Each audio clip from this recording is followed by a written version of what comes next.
Welcome back, everyone. This is Wes Baxter. I'm coming to you from Nashville State Community College. I'm a math professor in the math department. In this recording, we are taking a look at how to solve problems involving the continuously compounding of interest. In this recording, we're going to look at a couple of graphical approaches. In the previous recording, we discussed how to solve these using algebra, and hopefully that recording was helpful to you.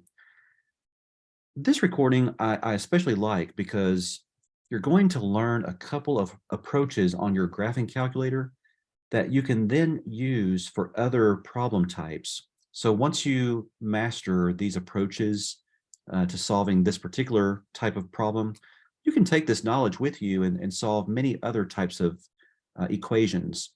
So I hope that you can take some good knowledge away from this video with you guys.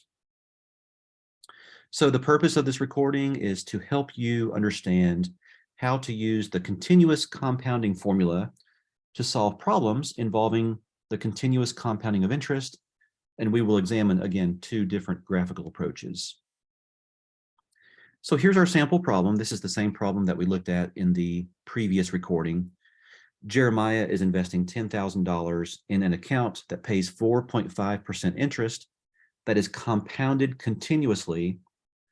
Let me pause there. Notice it says compounded continuously. If that wording is used in a problem, you must recognize that and know that you can use a particular function to help you solve it. That really is a key point. The question is, how long will it take for the account balance to reach $25,000? So as we've said, for these types of problems that say that the interest is compounded continuously, you do want to use this particular function. And we're going to talk about the second notation here. When you're talking about financial situations, we typically use this notation here because the A stands for account balance. All right, so we have this particular function that we can use. A of t equals P times E raised to the R times T power. Okay, so let's go back to our sample problem.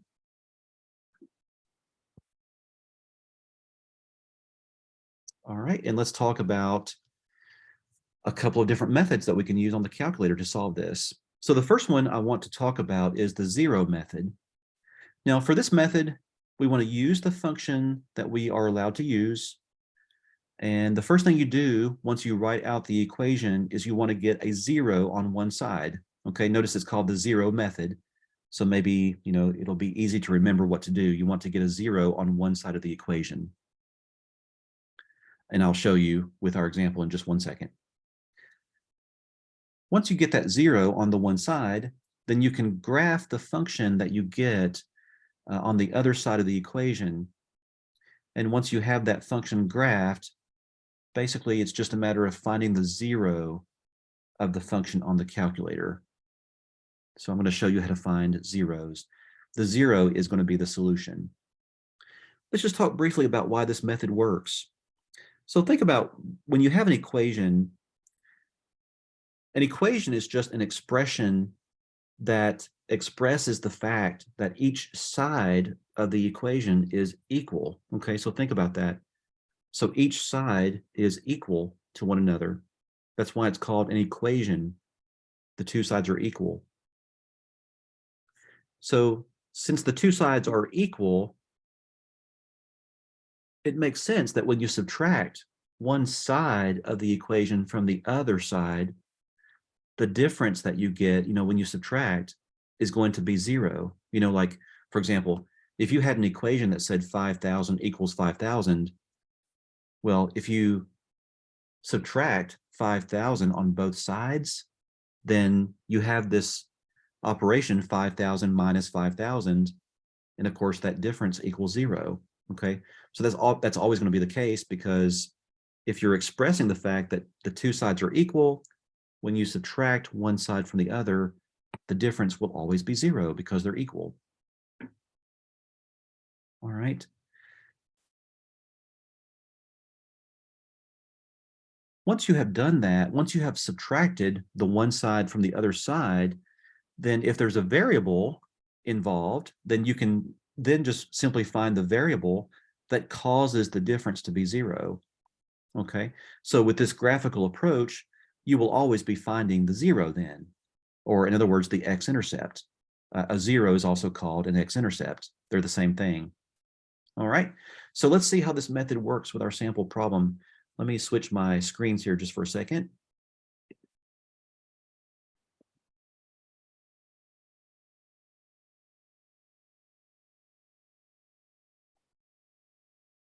It takes just a few seconds for my screen to switch over here. All right, so here is our problem. Now, I took the opportunity while I was setting up this video to go ahead and write out the equation, but let me just, right below this, just let me reproduce what the equation was. It's A of t equals P times E raised to the R times T power. Okay, we know that we can use that because the interest is being compounded continuously. So we know that we can use this equation. Now the A of T stands for the future account balance. All right, so we know that that's 25,000. The P, the principal, is the starting initial amount that's being invested. All right, so that's the $10,000. Jeremiah is putting in the $10,000. And the 10,000 is being multiplied by E raised to the R times T. The R is the interest rate as a decimal. Don't forget to move the decimal back 2 places if you're given a percentage that represents the interest rate. All right, so remember, in the problem, the interest rate was 4.5%. You have to convert the percent to a decimal by moving the decimal to the left 2 spaces. All right, so I took the liberty to do that. All right, so I've got that written in. And we don't know the time because the question is actually asking us to find the time. You know, it says, how long will it take? Excuse me. Okay, so here's our equation. Now, to use this method, what you have to do is we're going to subtract 25,000 on both sides because we want to get a 0. You know, I'm going to want to get a 0 on that left side of the equation. So I'm going to subtract 25,000 on both sides. Okay, and after doing that, of course, those will cancel out. And I've got my 0 that I want on that left side. And then on the right, I've got this 10,000 times E to the 0.045 times T minus 25,000. Okay, now once you get that 0 on the left side, then we just want to, you know, treat this as a function. We're going to treat this right side as a, and we do want to know where it equals 0. Okay, so we're going to be finding the 0 then of this function. And that's always how you can do this method.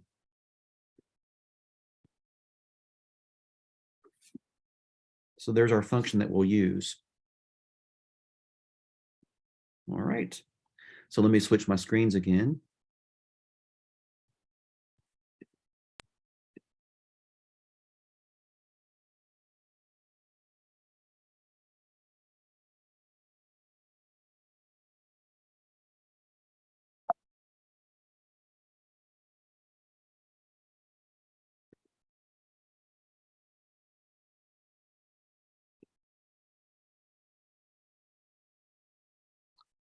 Bear with me while I do some maneuvering here. Okay, here we go. All right, so here is my calculator.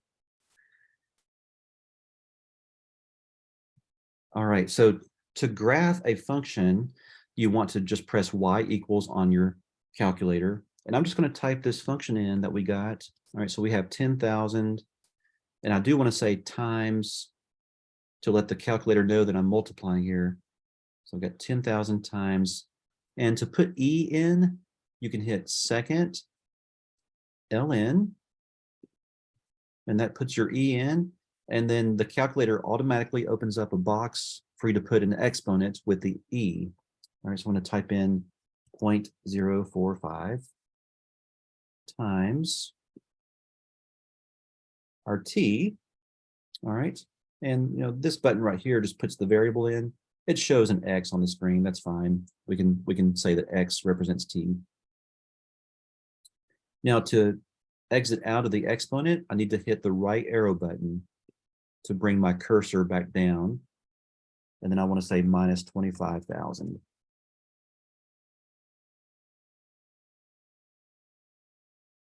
Okay. Now, before I graph this, I want to take a look at my table of values. All right, so let's talk about that. So let me hit second table to display the table of values. And remember what I'm trying to find. I'm trying to find where this function equals 0. So where the function value equals 0. In other words, I'm trying to find where y equals 0. So I'm noticing these values are going down as I'm arrowing up. Okay, so I'm hitting the up arrow key to move up the list here. Notice these values are getting smaller. Okay, all right. And so I can see that somewhere right in here, the values of the function switched from being positive to negative. So the 0 is right in here somewhere, corresponding with an x value of somewhere between 20 and 21. All right, so I know my 0 is somewhere in there, okay, somewhere between where x equals 20 and 21, but I've got to find the exact value, okay? I can't just say, well, it's about 20 or 21. I want to know exactly what it is. So, what I can do is I want to change my window values to make sure that I can see this graph correctly. Okay, so first, notice that I'm seeing that the 0 occurs somewhere between x equals 20 and 21. So what I want to do to make sure I can see that, I want to create a range of values around where that 0 is. So I want to create a range of x values around where that 0 is. So, I might say that, well, I want to be able to see at least x equals 17. And I want to also be able to see, up to where x equals 25.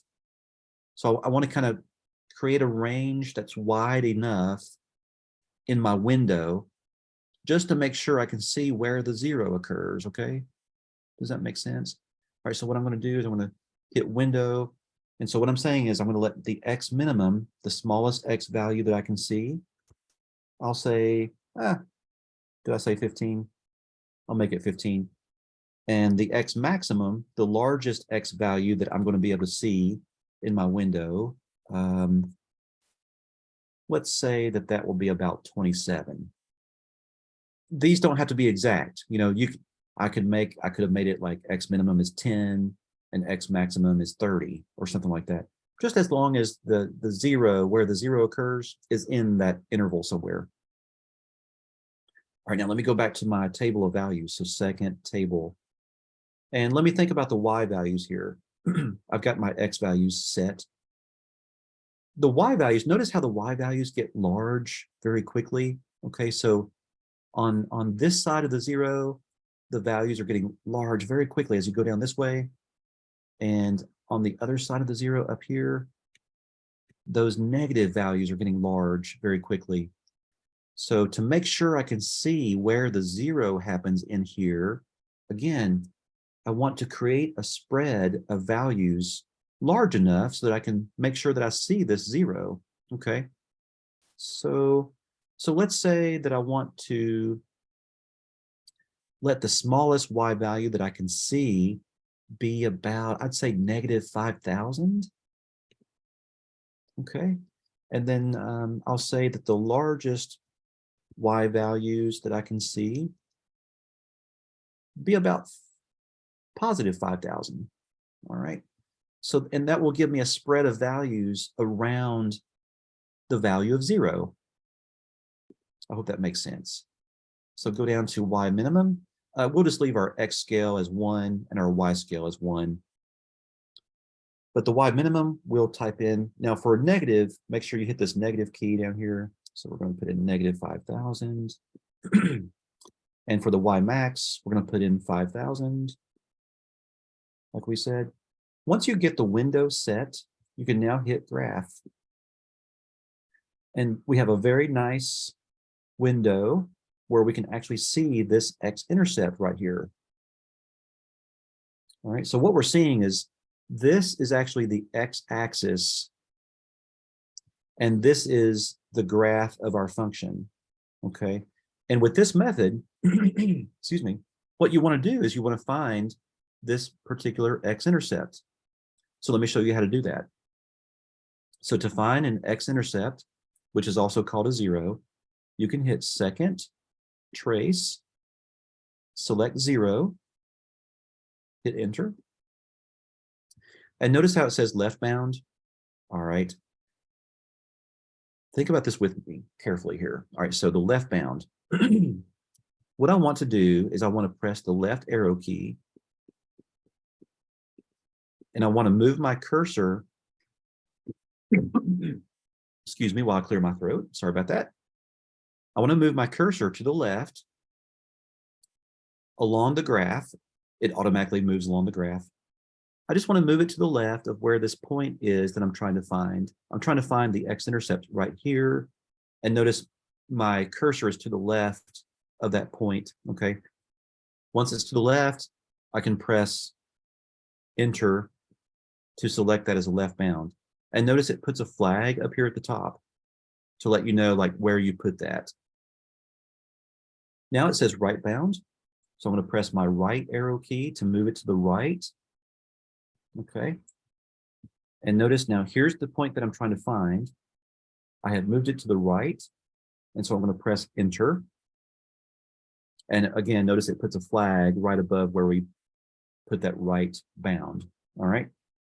And so basically use your flags up here and just make sure that the point that you're trying to find is in between the flags. Okay. So make sure it's in this interval between the flags. As long as it is, you can just press enter again when it says guess. And it tells you the coordinates of this 0, this x-intercept. All right. And notice this x value right here. So the x value is what you're looking for. And this is exactly what we found in the previous video by doing this algebraically. All right. So it's going to take 20.36 years approximately for that $10,000 to grow to $25,000. Okay. So practice with that, guys. So basically you can do this with lots of different types of equations. You can just get the 0 on the one side, graph the function that you get on the other side of the equation, and then find that 0, and that's going to give you the solution to the equation. Pretty cool stuff.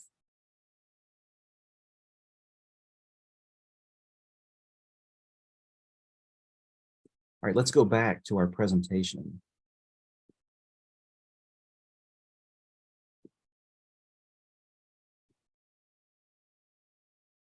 Let's take a look at this other method. This is called the intersect method. Now, the intersect method also requires that you understand how to work with the window on your calculator. So we're going to work with that again. With this method, we use what we know when dealing with equations, and that is that each side of an equation is equal.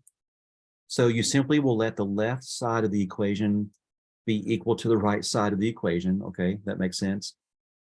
In other words, we're going to call whatever's on the left side y1. Okay, so we're going to treat the left side of the equation as a function. We're going to label it y1. And whatever is on the right side of the equation, label that as y2. And since we know the two sides are equal because we have an equation, we just state that by saying y1 equals y2. Well, so what we'll do is we'll graph each of those functions. So we'll graph y1, we'll graph y2, and graphically to find where those two values are equal, we'll just simply see where they intersect. And the point or points of intersection of the two graphs will tell you the x value that causes the two y values to be equal. And that will give you the solution to your equation. Okay, so let's take a look and see how this works.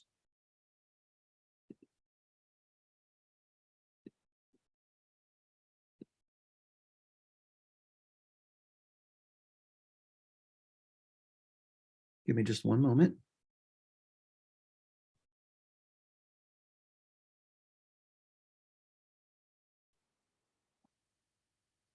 Okay, so you're seeing my other screen.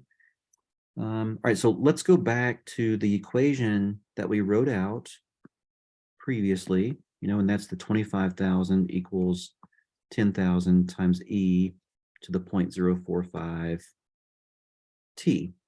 All right, so when you have an equation, for this particular method, now again, you just take whatever's on the left side of the equation. I'm going to label that as y1. Take whatever's on the right side. I'm going to label that as y2. And I'm going to graph each of those. Okay, so basically I'm graphing this function, which is y equals 25,000. And then I'm going to graph this other function over here, which is y equals 10,000 times e to the 0.045 t. When you find the intersection of those two graphs, you're going to be able to find the solution of the equation. Very cool stuff. And you can use this for basically any equation.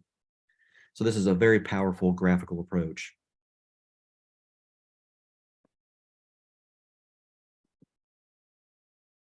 All right, so let me go back to my other screen so we can see how to do this.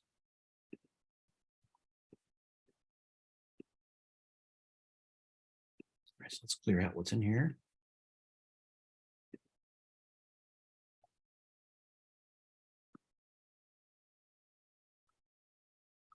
Okay, so again, what you do is we're going to just put in the left, whatever's on the left side of the equation, whatever it is. It doesn't matter what it is, just put whatever's on the left side in as y1. And then whatever's on the right side of the equation, just put that in as y2. Okay, so my y2 is going to be 10,000 times e, and again, we get e by doing second ln, and that's raised to the 0.045 times t. We'll just use x to represent t. All right. Now, again, I've got to think about my window.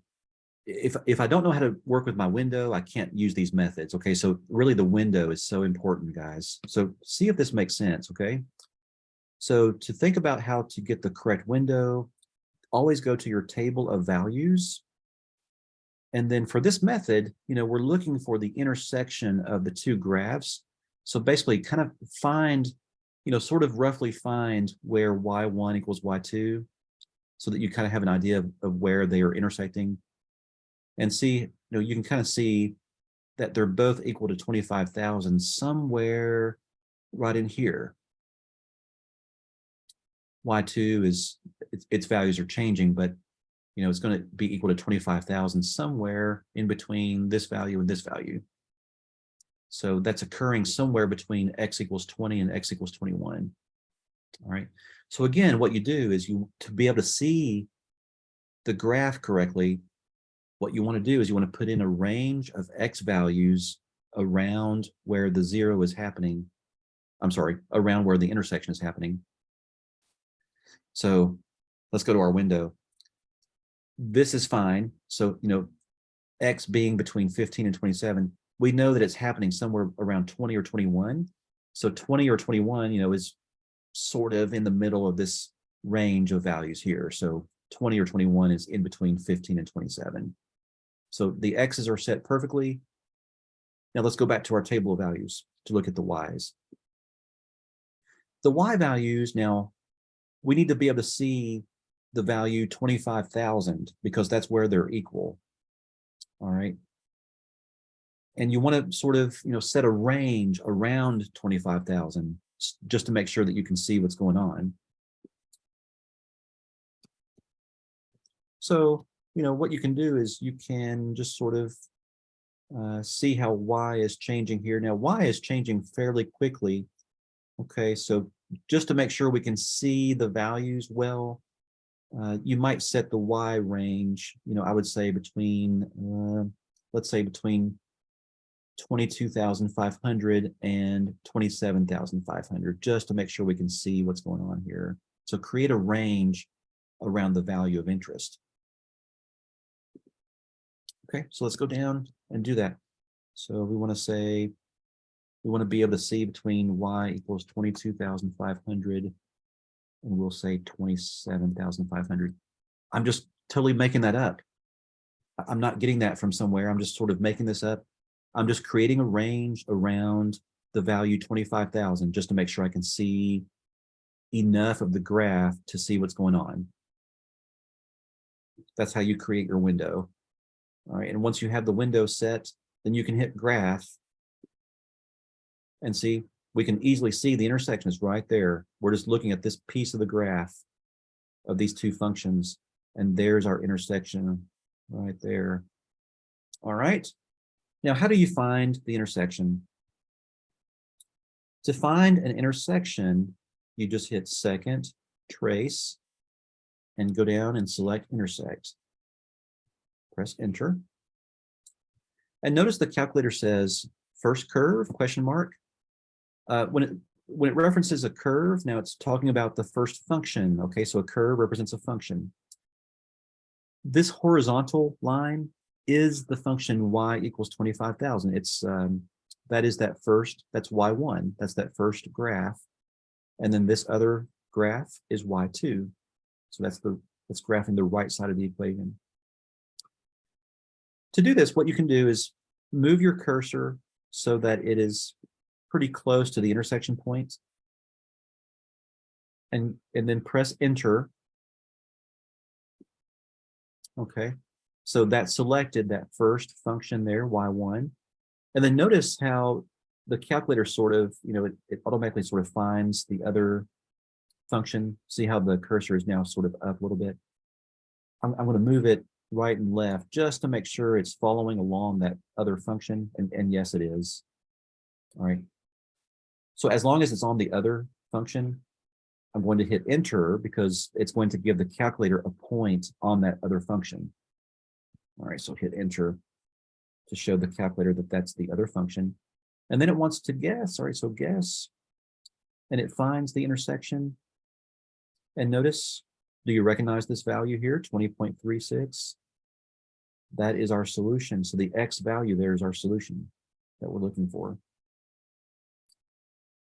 And they do intersect at a value of 25,000.